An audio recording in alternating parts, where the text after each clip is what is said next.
সত্যকে শোনার কান বড় দুর্লভ হয়। ভগবান যেমন দুর্লভ হয়, ট্রু সেন্সে ভক্ত তেমনই দুর্লভ হয়। আত্মা যেমন দুর্লভ, আত্মবিদও ততটাই দুর্লভ, কারণ দে আর ওয়ান। সত্যকে শোনার কান, কোনো শব্দ নেই এমন কান, আর নৈশব্দ একই। বুঝে যাচ্ছে? খুব কাছের কথা বলছি। কোনো শব্দ নেই এমন শব্দকে শোনার কান, আর নৈশব্দ একই। তারা ঠিক যেমন জল আর পানপাত্র বা গ্লাস, বা তোমার হাতের অঞ্জলি যাতে করে তুমি জল ধারণ করো, এরা একে অপরের পরিপূরক। না হলে তৃষ্ণা নিবারণ হয় না। এই দুটো না মিললে যে মূল উদ্দেশ্য জলের তৃষ্ণা নিবারণ, তা ব্যর্থ হয়ে যায় না। ঠিক তেমনি সত্যকে ধারণ করার মতো হৃদয়, তাকে শোনার মতো কান, আর সত্য, এই দুইয়ের মিলনে জীবন পূর্ণতা পায়। সত্য যা কোনো শব্দে বাঁধে না, তবুও তিনি সে সত্য কোনো হৃদয়ে ধরা দেয়। এমন হৃদয়, ভাবো, জিনিসটাকে ফিল করবার চেষ্টা করতে হবে আমাদের। এমন হৃদয় যাকে কেউ ধরতে পারে না, যে গোবিন্দকে, তাকে যে ধরতে পারে, সেই হৃদয় গোবিন্দের মতোই হবে না। বুঝতে পারছো? বাঘের দুধ বাঘের মধ্যেই থাকবে না, একই তত্ত্ব হবে, একই ইনগ্রেডিয়েন্ট হবে। একটা ধারণ করছে আর একটা ধারিত হয়েছে। ভক্ত আর ভগবান এরকম ভাবে অঙ্গাঙ্গী ভাবে জড়িত। যে যাকে ধারণ করেছে সেই তত্ত্বকে সহন করার মতো, ধারণ করার মতো আধার না হলে সে ধারণ করতে পারবে না। ঠিক তেমনই খুব দুর্লভ যেমন পরমাত্ম তত্ত্ব, ততটাই দুর্লভ কোন পরমার্থদর্শী। এই জন্যই তো গুরুকে এত বিরাট জায়গা সকলে দিয়েছে। আলাদা নয় দুটো, না? যে রামকে দেখাতে পারে সে রামই হবে, কারণ রাম তো অনুপম, তার তো উপমা হয় না। তাহলে যে রামকে অনুভব করিয়ে দেয়, যে আমার স্বয়ংকে অনুভব করিয়ে দেয়, সে নিশ্চিত স্বয়ং হবে। নাহলে কি করে ধারণ করে রাখত? সূর্যের আলোতে সূর্যই মাত্র আছে, না? সূর্যের আলোতেই সূর্যকে দেখা যায়, কিন্তু আমরা বলি সকাল হলো সূর্যকে দেখলাম। সূর্যের জন্যই সকাল হলো, আর সকালেই সূর্যকে দেখলাম। বুঝেছি বিষয়টা?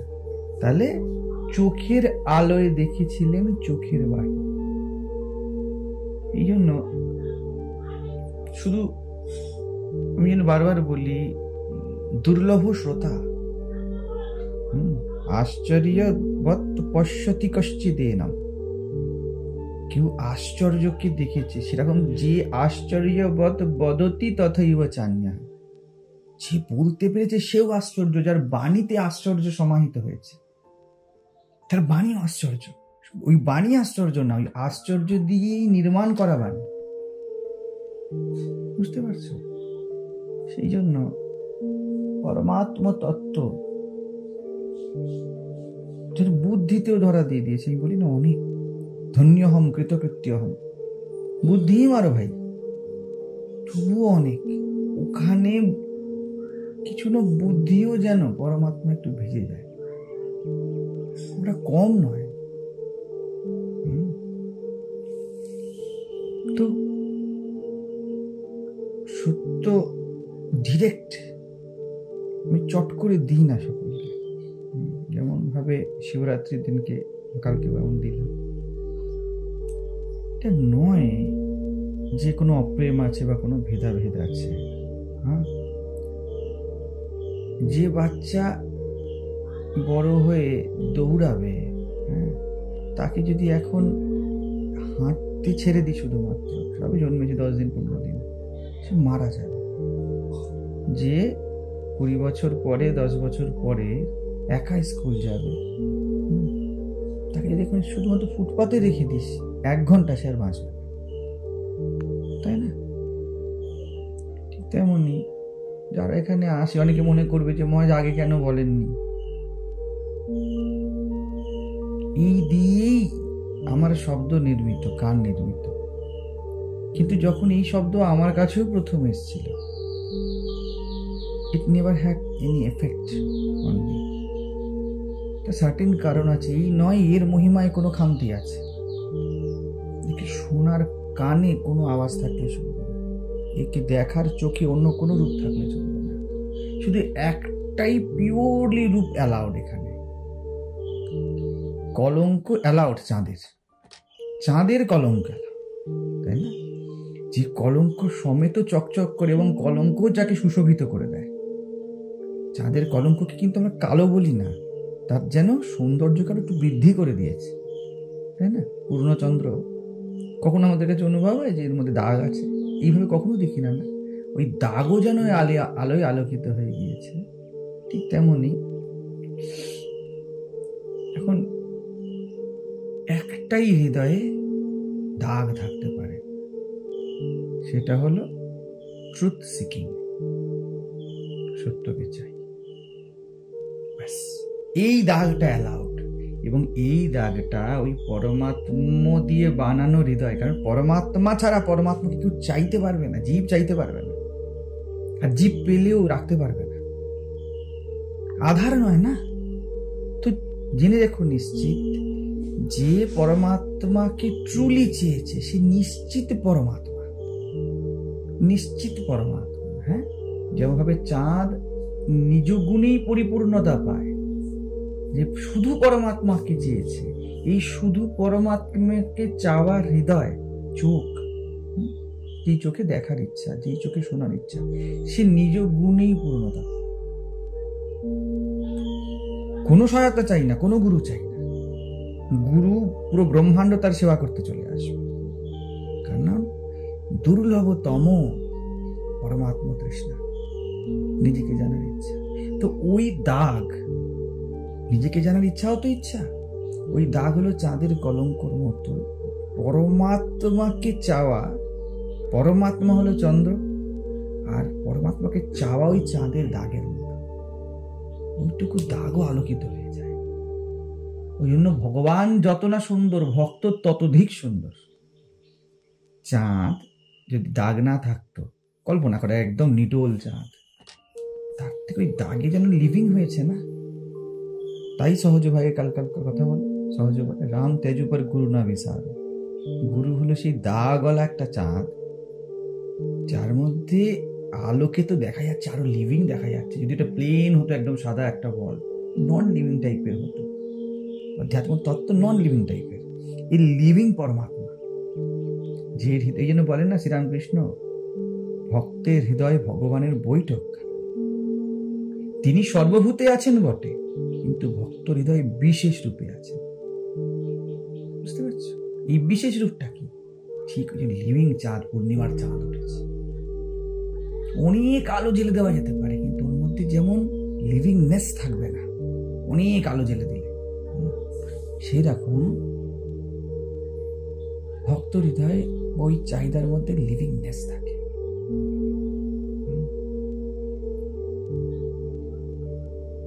যতক্ষণ না কেউ শুধুমাত্র তাকে চাইছে, ততক্ষণ পর্যন্ত pure truth what it is. কারণ অনেকের মনে হবে পরবর্তীতে যে মহারাজ আগে একরকম বলেছেন, এখন একরকম বলছেন, এই জন্য রেকর্ডিং রাখছি না। যেখানেই কান পেয়েছি সেখানেই এটাই দিয়েছি, কারণ কানে আমার এটাই বাজছে, কানে আমার এটাই বাজছে, হৃদয়ে আমার এটাই বাজছে। তো কাকে বলি? মায়ের বুক সন্তান হয়েছে, দুধে ভরে গিয়েছে তার স্তনদুগ্ধ, বাচ্চা যদি না খেতে পারে, এমন বাচ্চা জন্মেছে যেটা ইনডাইজেশনে ভুগছে জন্ম থেকে, তো মায়ের বুকে যেমন ব্যথা হয়, ঠিক তেমন ওই ব্যথাটা চাপাই থাকে, বলা যায় না। কারণ তার কানে এখন ডিপ্রেশনের শব্দ, পারিবারিক সমস্যার শব্দ, তার বঞ্চিত অনুভবের শব্দ, বিভিন্ন শব্দ আছে। যারা এসেছে বা আসে, এখনো হয়তো আসবে, আমি বলতেই পারি তাদেরকে, তুমি যাই হও না কেন, তুমি নিজের থেকে সরো। এবং এটা আলটিমেট মেডিসিন, বাট এই রোগটা তো আলটিমেট নয়। রোগটা তো ছুটপুট রোগ নিয়ে এসছে, হয়েছে ক্যান্সার, আর ও ফুসকুড়ির সেবা করতে এসেছে আমার কাছে, ফুসকুড়ি কাটাতে এসেছে আমার কাছে। এবারে ফুসকুড়ি যদি না কাটাই, বাচ্চা কিছুতেই বুঝবে না যে ওর আরো কিছু বড় পাওয়ার হকদার, তাই না? তো আজকে তো আমি জোর করে দিয়েছি, নে। বুঝতে পারছো? পরমাত্মা হয়েই পরমাত্মাকে পাওয়া যায় মাত্র, ট্রুথ হয়েই যেতে হবে। আর যে হৃদয় ট্রুথকে, শুধু ট্রুথকে চায়, এই শুধুর পাশে কিচ্ছু বাট ইফ লাগানো যাবে না। শুধুমাত্র ট্রুথকে যে চায়, ইকুইভ্যালেন্ট অফ ট্রুথ, একটু দাগ লাগা, এইখানে মাত্র সরাসরি পরমাত্মাকে নামানো যাবে। দেখবে ওই জন্য ভগবান যখন অবতার নিয়েছেন, বারবার এমন ভক্তের ঘরে এসেছেন, সে দশরথ হোক, সে ক্ষুদিরাম হোক, সে মাদার মেরি হোক, ট্রুথ সিকার। তো যারা বুঝে গিয়ে যাতে সব স্বাদ এই স্বাদের সামনে ফিকে হয়ে গিয়েছে, তাদের জীবে এই নেকটারটা ফেলা যাবে। কারণ যতক্ষণ না এই স্বাদের তৃষ্ণা প্রমিনেন্ট হচ্ছে, ততক্ষণ পর্যন্ত দিলে বেচারা রাখতে পারবে না। আমি ওষুধ তো দিয়ে দেবো, কিন্তু ওষুধ জমিয়ে রেখে দেবো। আমি আলটিমেট মেডিসিন, নিসর্গ দত্ত মাঝে বলতেন, আলটিমেট মেডিসিন আই অ্যাম, দিয়ে তো আমি তোমাকে দেবো, কিন্তু it will not work, because you will not follow, you will not trust. তুমি বিশ্বাস করো। ওই জন্য সেই মায়ের মতো ধৈর্য ধরতে হয়, দাঁড়াও দাঁড়াও দাঁড়াও, এটাও হবে, ওটাও হবে, সেটাও হবে, সবেতে হবে। কারণ আসল ট্রুথ তো হয়েই আছে। তোমার কবে বিরাম হবে? তোমার বাকি হওয়াগুলো কখনো বিরাম হবে। আর ট্রুথে তো ট্রুথ সিকিংও ড্রপ হয়ে যায়, অ্যাটলিস্ট ওইটুকু দাগ স্বীকার। ভগবান ভক্ত এক তত্ত্ব, ভক্ত বারবার বলবে প্রেমে সমর্পণ, আমি নিজেকে সমর্পণ করতে চাই। whereas আমি ডাজন্ট এক্সিস্ট, আমি বলে কোনো তত্ত্বই নেই। আর জ্ঞানী বলবে আমি আমি। শোনার মধ্যে, দেখার মধ্যে কোথাও ব্যক্তিগত আমি নেই। এটা কি হলো? ভক্তি। No personalization. শোনা দেখা আমি হয়েছি, আমি ইউনিভার্সাল, কি বলে জ্ঞান। আমি শুনছি, এর মধ্যে কোনো ব্যক্তিগততা নেই। ঠিক আছে? কারণ the thought I am seeing can't see. Where is actual seeing, there is no I am. Personal I am নেই, কোনো স্টোরি এক্সিস্ট করে না। এটা হলো ভক্তি। এটা বড় পাকা অবস্থা, পরাভক্তি। কারণ এই সব কিছুকে নিয়ে নেবে, তার আগে জ্ঞানও নেবে। যেমন সূর্য এত আলোকিত হবে, সে বলবে যা আছি আমি আছি, আমি আছি, আমি ছাড়া দ্বিতীয় কিছু থাকার অপশনই নেই। কারণ যেখানেই যাই আমির অনুভব। তার সাথে আস্তে করে বুঝে নিতে হবে এই আমি ব্যক্তিগত আমি নয়। আমি শুনি, সব শোনে। আমি শুনি শুধুমাত্র রামকে বা শ্যামকে শোনে না, আমি শুনি সব শোনে, সব কিছুকে সমাহিত করে নেয়। তো জ্ঞান আর ভক্তি একই জিনিস, কিন্তু ভক্তিতে বিলাস, জ্ঞানে বিশ্রাম, পরম বিশ্রাম। এই পরম বিশ্রাম যখন বিলাস করে তখন ভক্তি হয়।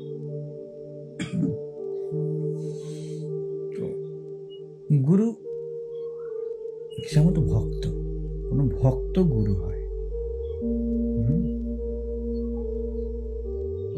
যখন বলা হবে গাছপালা, পশু পাখি, পাহাড় সবই তো মাটি, একে বলে জ্ঞান।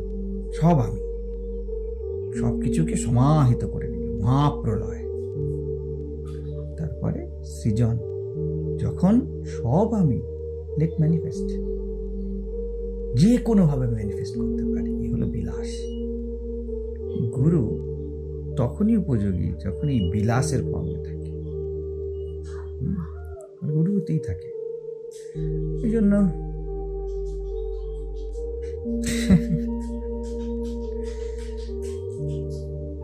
বিলাসে সব সম্ভব। বুঝতে পারবেন একজন সন্তকে, একজন মানে গুরুর হৃদয়কে, একজন আত্মজ্ঞানীকে, সে কেন একজন ব্যক্তি কিছু চায় না, সে সত্যও চায় না, তাকেও বলতে হবে। কারণ একদম বিরাম, একদম ফার্ম, সে ব্রহ্ম, সে আত্মা, মহাবিশ্রাম চলছে। বিলাস রূপেই তো আছে না, চোর রূপে হোক, সন্ত রূপে হোক, যেই রূপেই হোক। আমি ম্যানিফেস্ট করেছি, এত পাকা হয়ে গিয়েছে, এবার একটা খেলার ভাব। তার কাছে সবকিছু আনন্দ খেলা। আনন্দ খেলার মধ্যে, ওই ক্রীড়ার মধ্যে তারা জীবের মতো আচরণ করবে, তারা কখনো গুরু হবে, কখনো সাধারণ মানুষ হবে, সব। ওই জন্য দেখতে পাবে আমি বিভিন্ন সময় বিভিন্ন রকমভাবে আচরণ করি, but there is no question of acceptance or rejection, though it will traditional, it is always traditionally called as acceptance. একে গ্রহণশীলতা বলা হয়, কিন্তু ইন কোর, গ্রহণশীলতা মানে প্রেম, সব স্বীকার, সব আমার লীলা। In core it is not acceptance, not rejection, it is me, it is me. কিন্তু যখন বলো সব মাটি, it doesn't make any sense. Then what? The question remains. ওই প্রশ্নের উত্তর হলো লাভ, প্রেম। Let it manifest.